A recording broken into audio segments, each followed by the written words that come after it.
टूट करके बनी, वो सब ढाक के तीन पात हुए। भारतीय जनता पार्टी उस तरह की पार्टी नहीं है। यहां किसी की बपौती नहीं है, किसी खानदान का वर्चस्व नहीं है। ऐसी परिस्थिति में अपने आप को सर्वमान्य लीडर के रूप में स्थापित करना, सर्वमान्य लीडर का मतलब हुआ कि फ्रॉम टॉप टू बॉटम जो आदेश ऊपर में आया वो अक्षरशः नीचे तक पालन करवा पाना, यह बहुत बड़ी चुनौती होती है और यह एक दिन में संभव नहीं है। नरेंद्र मोदी और अमित शाह ने बड़े संघर्ष के बाद, आप कल्पना कीजिए कि पार्टी के अंदर कितनी टकराहटें होती हैं, अभी मैं जिक्र करूंगा उसका। उन सारी टकराहटों को एक प्रकार से नेस्त नाबूद करते हुए टॉप पोजीशन पे आकर के निर्णय लेना और उस निर्णय को अक्षरशः लागू करवाना बहुत बड़ी जद्दोजहद होती है और मोदी और शाह इस जद्दोजहद में लगातार कामयाब हुए। हरियाणा में उन्होंने मुख्यमंत्री बदला, चुनाव हुआ थंपिंग मेजॉरिटी से। आज तक हरियाणा में इतिहास नहीं है भारतीय जनता पार्टी के इस प्रकार की जीत का। 48 सीट ले आए, अविश्वसनीय जीत था। और उसके बाद महाराष्ट्र तो एक इतिहास है, आप जानते हैं। महाराष्ट्र में भी आज तक इतिहास में ऐसा नहीं हुआ जब 132 सीट लेकर के थंपिंग मेजॉरिटी से, और 2-4-5 सीट ही पीछे रह गई, 144 सीट चाहिए था, 10-12 सीट पीछे रह गई, वरना वहां भी अपने तय सरकार बना लेती भारतीय जनता पार्टी। ऐसा इतिहास में कभी नहीं हुआ। तो जो बात इतिहास में भारतीय राजनीति में नेहरू के जमाने में नहीं हुआ, इंदिरा के जमाने में नहीं हुआ, वाजपेयी आडवाणी के जमाने में नहीं हुआ, मोदी और शाह ने उसे साबित कर दिया। लेकिन अब वो वक्त आ गया है मित्रों, जहां शायद मोदी शरीर से तो ऊर्जावान है, लेकिन अब मोदी पर भी अंकुश लगाने का वक्त आ गया। और ये वक्त मैं नहीं कह रहा हूं, ये पार्टी के अंदर और पार्टी के बाहर जो एक बड़ी मंडली है जिसको आप संघ कहते हैं, संघ की तरफ से अब ये आ रहा है। उनको लग रहा है कि जिस रूप में मोदी जी और शाह जी पार्टी को चला रहे हैं वो लंबे समय तक कारगर नहीं होगा। और उत्तर प्रदेश सबसे बड़े निशाने पर है। बिहार में तो आप देखिए कि बिहार में जीत होगी हार होगी ये कहना मुश्किल है। उत्तर प्रदेश सबसे निशाने पर है। क्यों? आज जून 2025 में आप बैठे हैं, फरवरी 2027 में वहां चुनाव होने हैं। तकरीबन 1.5 साल का वक्त बाकी है। 1.5 साल का वक्त उत्तर प्रदेश के लिए। क्यों मैं कह रहा हूं उत्तर प्रदेश? 24 करोड़ की आबादी, पूरे यूरोप के बराबर का देश, इतना विशाल क्षेत्रफल, सबसे बड़ा प्रदेश उत्तर प्रदेश। उत्तर प्रदेश जैसे राज्य में अगर भारतीय जनता पार्टी की स्थिति डामाडोल हुई तो बीजेपी के लिए आगे की राह बहुत मुश्किल हो जाएगी। लोकसभा में स्थिति अपेक्षित नहीं रही है। एक इंपॉर्टेंट बात यह रहा कि लोकसभा की हार के बाद जो कश्मकश चला, जो रस्साकस्सी चली कि हार के लिए जिम्मेदार कौन है, योगी हैं, अमित शाह हैं, मोदी हैं, जेपी नड्डा हैं, कौन है, या संघ है, कौन है? तो मोटे तौर पर यह बात हुई कि नहीं, टिकटों के बंटवारे में केंद्रीय नेतृत्व की भूमिका थी, उसमें योगी की बहुत भूमिका नहीं थी।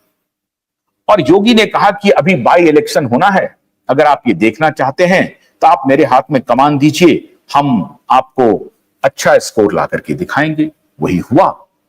योगी को संपूर्ण रूप से मजबूत किया गया। लोकसभा चुनाव के बाद हो रही थी बात कि योगी को हटा दिया जाएगा, लेकिन योगी ने भी अंगद की तरह अपना पैर रख दिया और कहा कि ऐसे तो नहीं हटेंगे। जिस हार में हमारी कोई भूमिका नहीं है, आप उसका ठीकरा हमारे ऊपर फोड़ करके अगर हटाना चाहते हैं तो ये हम मानने के लिए तैयार नहीं है। और ये सही भी था। योगी ने अपना कदम अंगद की तरह रखा। फिर योगी ने कहा कि अगर आप मेरा असेसमेंट करना चाहते हैं तो अभी उपचुनाव आ रहे हैं, उसकी जिम्मेदारी मुझे देके देखिए। अगर उसमें भी मैं विफल हो जाऊं तो आप लोकसभा के चुनाव का ठीकरा हमारे ऊपर फोड़ सकते हैं। और वही हुआ मित्रों। विधानसभा के उपचुनाव में 9 सीटों पर चुनाव हुए और 9 में से 7 सीटें बीजेपी जीत गई।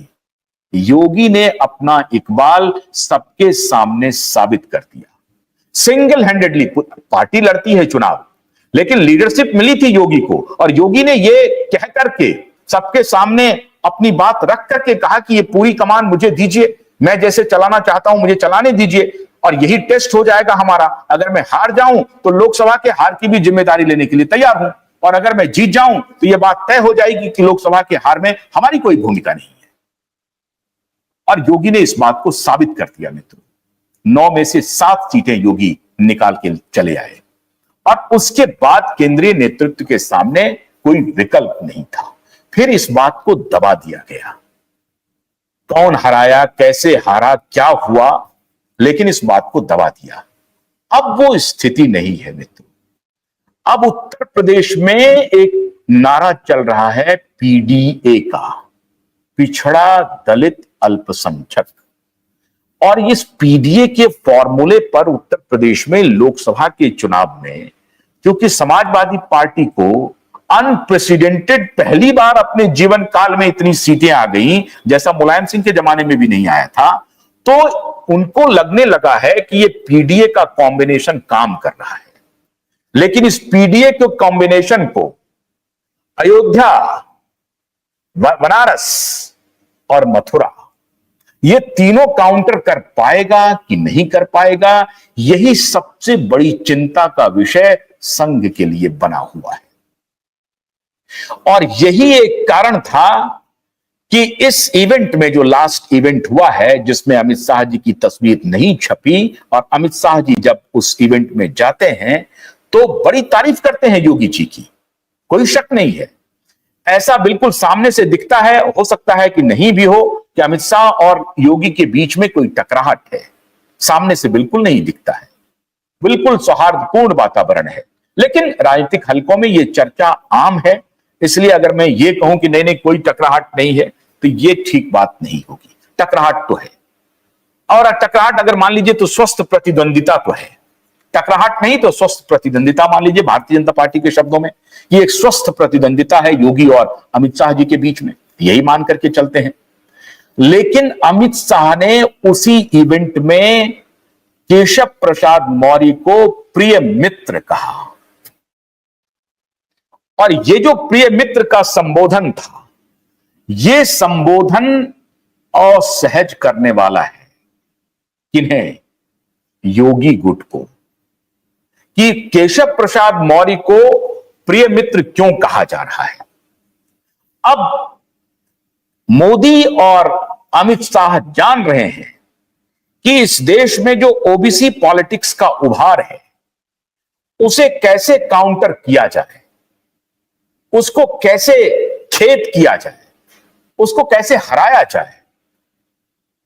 क्योंकि उन्हें मालूम है कि अभी राहुल गांधी घूम घूम करके ओबीसी पॉलिटिक्स, उन्होंने तय कर लिया है कि एक वर्ग जो हमें वोट नहीं दे रहा है और वो भाजपा की तरफ चला गया है, तो उसे अपना दुश्मन ही बना लिया जाए, कोई हर्ज नहीं है।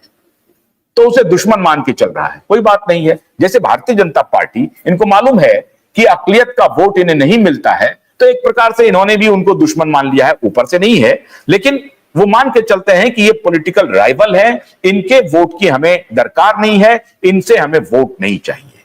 तो लड़ाई दो ध्रुव पर है, एक तरफ कमंडल है और दूसरी तरफ मंडल है।